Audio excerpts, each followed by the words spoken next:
Hello everyone, and welcome back to the Meandering Mina YouTube channel. I'm so glad that you decided to join in today because we are going to be drinking some drambuie, but more importantly, we're going to be going through my favorite films, TV shows, and books that are either set in Scotland or about Scotland related things. So first things first, this video is going to be for all ages. So we're going to start with some of the younger books and younger films and TV shows. That would be age appropriate for school-aged children or primary school children. And then we'll get progressively more and more mature. So there will be something for everybody on this list that I've got. So if you don't feel like it's age appropriate for you yet, just keep watching and I'm sure I will include something that you will find interesting. Okay, so I had every intention of fitting all of my recommendations into one video that would cover all age groups and all types of media, but I have too many great suggestions for you, and that is just not going to be possible. So this will be part one of a series that I will be making of all of my favorite media that is related to Scotland. So that's going to include movies, books, television shows, and some music suggestions in there as well. So, thanks for that side note. Let's continue. Okay, so first things first, I have some books here that you might already be familiar with. If your parents or if your kiddos still. It's the Magic Tree House book series. And this is The Night at Dawn, and these again are by Mary Pope Osborne. I grew up on these books. You can learn a lot of different things about a lot of different subjects. They're historically accurate and they go into great detail with an interesting storyline. Plus they're magical and they have a time and space traveling treehouse, so what's not to love? So this is the book, The Night at Dawn, and this is just a classic. Then this is the Knights and Castles research guide, and this was so exciting when they started coming out with these. I remember being a kid and being really excited to just get into the nitty-gritties of some of the historical facts with this.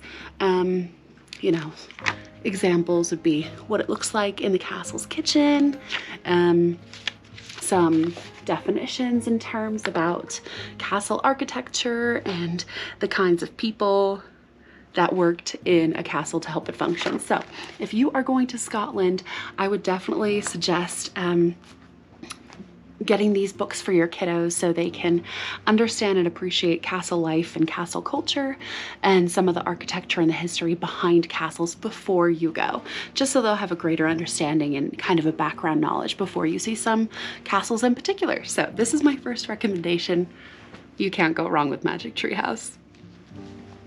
Next, we have this series of paperback books that are so helpful. They're kind of like encyclopedias, just on castles and castle life. So the series is The Age of Castles, Castle Life, and they do have different authors. I will list some in the description below, but if you can just take a look at those, you can write them down, but I'll go through all these titles with you. So there's Castle Life, which talks about castle life. There's also a book talking about how castles were built. So this goes into kind of the practicalities and realities of what it would be like to build a castle, which is something that you think about, but you never really learn about. So it's a great little perspective on that for kids as well. And then what it's like to be in a castle when it's under siege, talking about trebuchets, cannons, and all kinds of architectural and militaristic aspects of castles as well, like arrow slats and just lots of helpful things. And actually, if you look here, that is Stirling Castle, which is pretty great. So you know that you're going to be seeing some Scottish castles in this for sure. And then we also have Knights and Castles, which just talks a little bit about what it was like to be a knight, you know, their clothing, their armor, just about nightlife, nightlife, not nightlife. So really helpful for, again, just that background knowledge on castles and lifestyle before you actually see some of these castles in person. So these are pretty old. These, again, I grew up with. So I'm not sure what they look like in their current editions, but I would suggest definitely looking at these books, seeing if you can find them on eBay or other stores like that. So definitely a great background informational little series here. Okay, so another book is this Castle Diary, and this is a really cute book. It's about castle life and being a page during the medieval times, and it's from the perspective of a young boy. So it's really interesting to see kind of what his duties would have been like.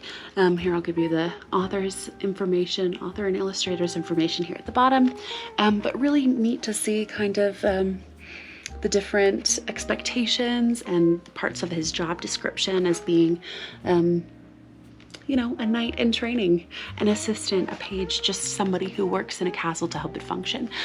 Also, I vividly remember this, this is showing a toilet and what that was like in certain castles for the longest time. So really helpful. It's just a little diary from a page's perspective. So this is also great to kind of have your kiddos insert themselves into castle life and imagine and picture themselves as a member of a functioning castle. So this is a good one too.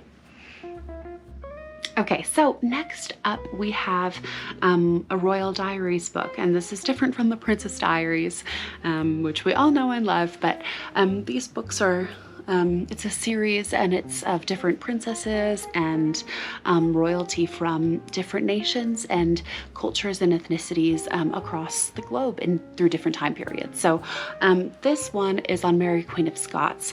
This is not a picture book. It's written in kind of journal entries. I'd say it's a good middle grade read.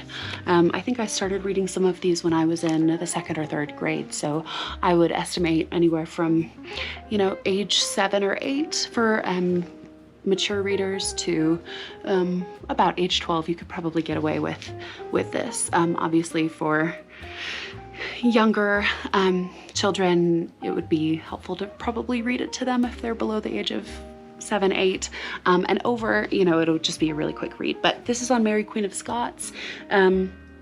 And the subtitle is A Queen Without a Country, and it takes place in France in 1553. So this is kind of her upbringing, showing her rise to the throne and what that looked like for her. So it's a great perspective, and I remember reading these books and loving it. It's a really great way to humanize the characters and kind of acquaint yourselves with them more as friends than some distant historical figure.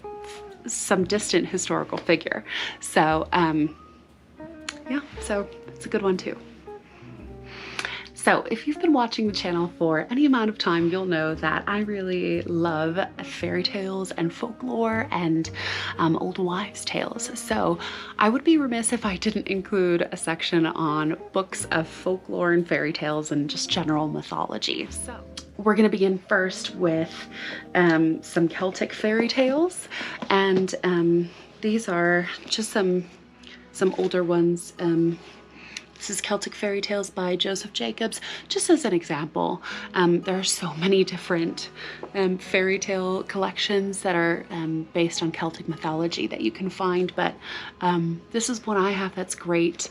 In charity shops or thrift stores, you can usually get really great books on Celtic mythology, especially once you get to Scotland. So, and then this one is Celtic Wonder Tales, and this is by Ella Young with illustrations by Maud Gonny.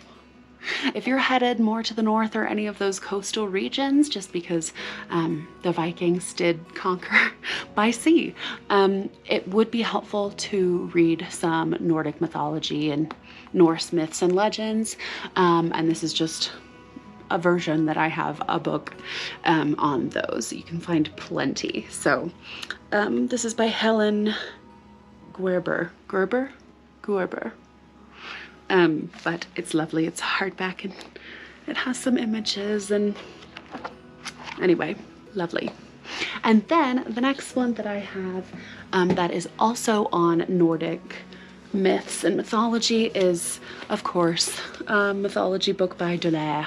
And if you don't know, Delaire has amazing records of Greek mythology, lots of different mythologies from different cultures and nations. So this is Nordic mythology, and it's stunning and really accurate. So it's lovely drawings and pictures, and just a fun way to read about Nordic mythology and Norse myths before visiting Scotland. So definitely recommend this. It's definitely a fond memory in my childhood, is reading the Delaire books of mythology. So that's also a great one to have before your visit to Scotland. Okay, now 2 more Celtic related books. We have some other Celtic fairy tales.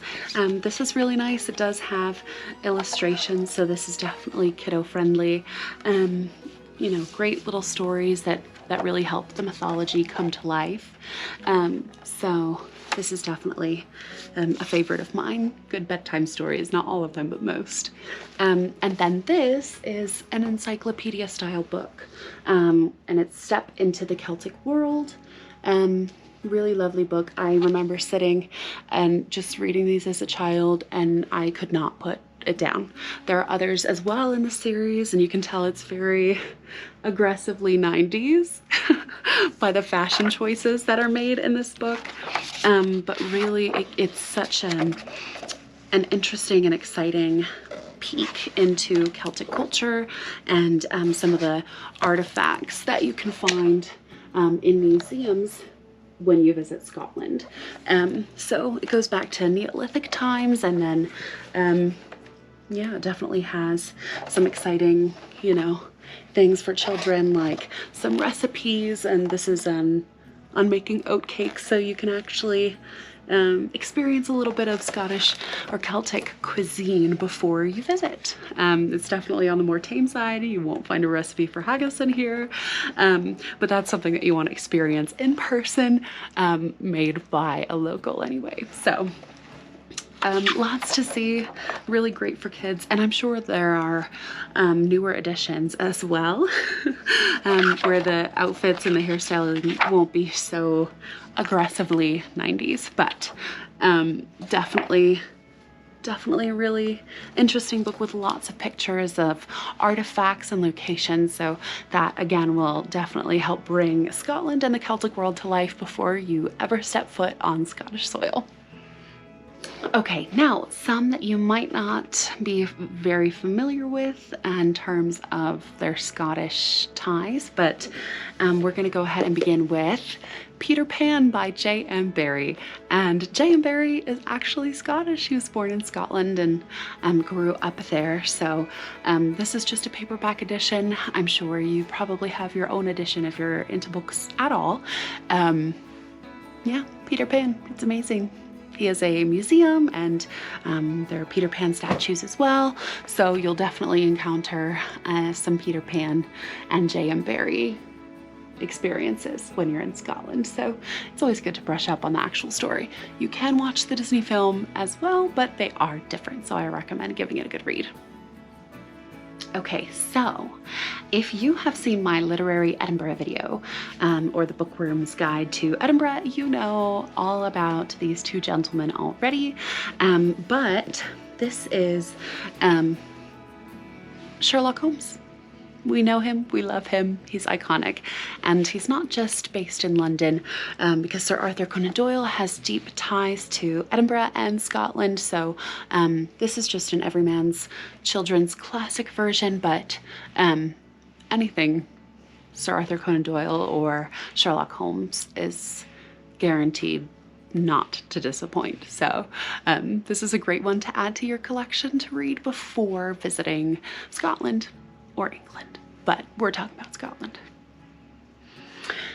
And next we have 2 by the one and only Robert Louis Stevenson, who's responsible for a myriad of novels and a myriad of publications that are central to Scottish history and dialogue, and again, you can see more of that in my Bookworm's Guide to Edinburgh video, but yeah, we just have Kidnapped, which is a um, good book to read, and of course the iconic Treasure Island.